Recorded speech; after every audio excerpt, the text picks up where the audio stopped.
Hello नमस्कार साथियों, कैसे हैं आप सब लोग। आशा करता हूं आप सब लोग अच्छे होंगे। देखिए, हम लोग 5 वीडियो अब तक कंप्लीट कर चुके हैं, अर्थात 5 प्रकार के पत्र हमने अभी तक पढ़े हैं। आज हम इस छठे नंबर की वीडियो में आज पढ़ने वाले हैं अनुस्मारक। देखिए, अनुस्मारक जिसको इंग्लिश में कहा जाता है रिमाइंडर, ठीक है। रिमाइंडर, जैसे कि रिमाइंडर का आपको मतलब पता ही होगा कि किसी को कुछ याद दिलाना, तो उसी से संबंधित ये पत्र है। तो आइए शुरू करते हैं। तो देखिए, हम सबसे पहले देख लेते हैं पत्र रिमाइंडर क्या होता है। अनुस्मारक, देखिए सबसे पहले आप साधारण भाषा में समझें कि अनुस्मारक क्या है। हमने जैसे कि मान लीजिए किसी को पत्र भेजा, एक पत्र हम जो है किसी अधिकारी को भेजा गया किसी कार्यवाही के लिए, ठीक है। किसी कार्यवाही के लिए पत्र भेजा गया, लेकिन हुआ क्या, 10 दिन हो गए और उस पर कोई भी कार्रवाई नहीं हुई। अब हम क्या करेंगे, उसी विषय को याद दिलाने के लिए दोबारा से एक दूसरा पत्र लिखेंगे उसी अधिकारी को, ये याद दिलाने के लिए कि हमने किसी कार्रवाई से संबंधित एक पत्र लिखा था और उस पर अभी कार्रवाई नहीं हुई है। मतलब पुराने लेटर के बारे में याद दिलाने के लिए जो दूसरा लेटर लिखा जाता है उसी को कहते हैं हम अनुस्मारक, ठीक है। तो ये तो मैंने आपको साधारण भाषा में समझाने का प्रयास किया कि अनुस्मारक किसको कहते हैं। जैसे कि आप लोग जानते भी होंगे, मोबाइल में भी एक ऐप, एक सिस्टम होता है रिमाइंडर का, हम लोग लगा देते हैं रिमाइंडर। जैसे किसी का जन्मदिन है 5 जून को, तो हमने रिमाइंडर उसमें पहले से लगा दिया और वो आपको याद दिला देगा कि 5 जून को कि उसका बर्थडे है। तो रिमाइंडर मतलब क्या है, याद दिलाना। तो यही यहाँ पर मतलब है अनुस्मारक से भी। तो अभी साधारण भाषा में समझा था, अब हम जो इसकी परिभाषा है उसके द्वारा इसको जानेंगे।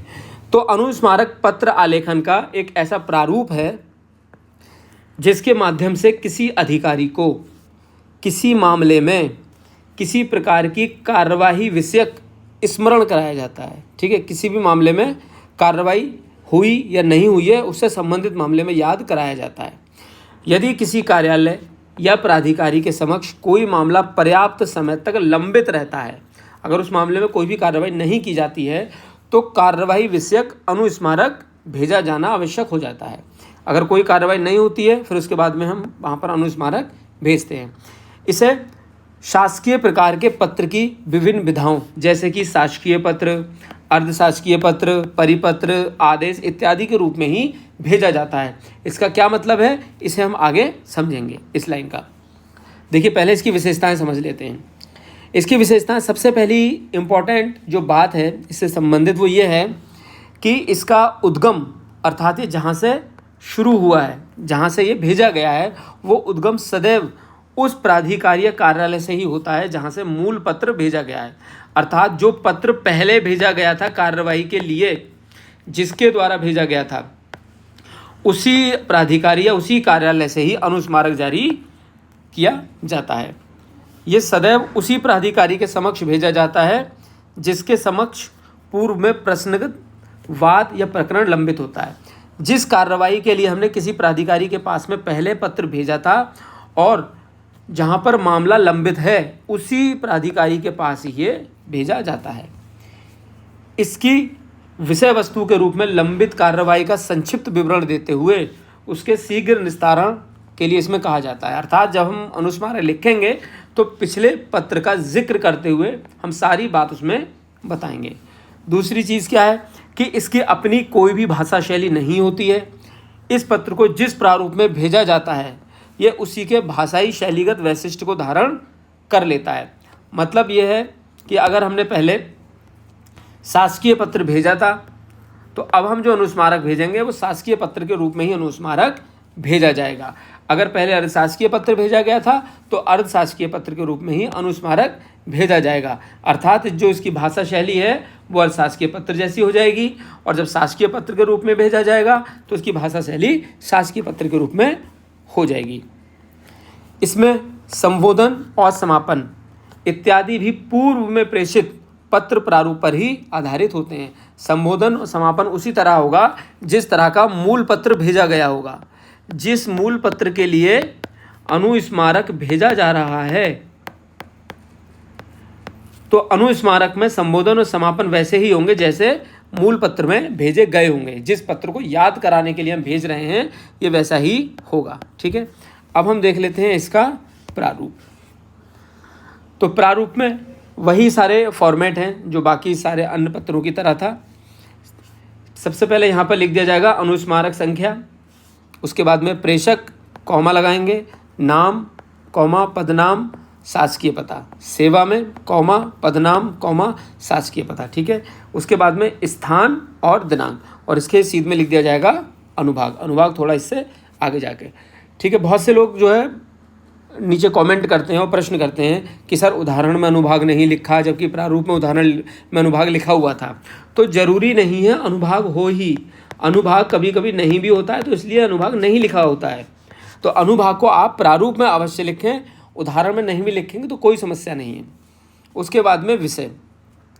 ठीक है, अभी आपने देखा होगा कि पिछले जितने भी हमने लेटर पढ़े थे उनमें हमने विषय में खाली छोड़ दिया था, कुछ भी लिखा नहीं था। यहाँ पे भी हमें खाली छोड़ देना है, लेकिन लास्ट में बस इतना लिख देना है कि के संदर्भ में अनुस्मारक पत्र, मतलब यहाँ पे जो विषय लिखा गया होगा मूल पत्र का विषय, उसी के संदर्भ में अनुस्मारक पत्र, ये लिख देना है बस, ये याद रखेंगे हम। फिर नेक्स्ट महोदय और कॉमा लगाएंगे। अब यहाँ पर एक चीज़ इंपॉर्टेंट है जो ध्यान देनी है आपको। यहाँ पर हमें लिखना है उपर्युक्त विषय के संदर्भ में अपने पूर्व पत्र संख्या। तो यहाँ पर जो पत्र संख्या लिखी जाएगी वो पत्र संख्या आप ध्यान रखेंगे कि यहाँ पर जो अपने पत्र संख्या लिखी है ये अनुस्मारक संख्या, ये पत्र संख्या और ये पत्र संख्या अलग हो, कभी एक जैसे आप लिख दें, क्योंकि यहाँ पर वो पत्र संख्या लिखी जाती है जिस पत्र के लिए हम अनुस्मारक लिख रहे हैं। हमने जो पहले पत्र लिखा होगा वो पत्र संख्या यहाँ पर लिखी जाती है। ठीक है, तो यहाँ पर यहाँ से अनुस्मारक से अलग पत्र संख्या लिखें, एक जैसी पत्र संख्या ना हो जाए। तो उपर्युक्त विषय के संदर्भ में अपने पूर्व पत्र संख्या दिनांक का संदर्भ ग्रहण करें जिसमें आपको जो भी विषय था पूर्व पत्र का के संबंध में सूची भेजने हेतु निर्देशित किया गया था या फिर के संदर्भ में कार्रवाई करने हेतु कहा गया था, कुछ भी आप यहाँ पे लिख सकते हैं। ठीक है, नंबर पॉइंट, दूसरा नंबर डालने के बाद लिख देंगे कि अपेक्षित सूचना तत्काल प्रभाव से उपलब्ध कराएं।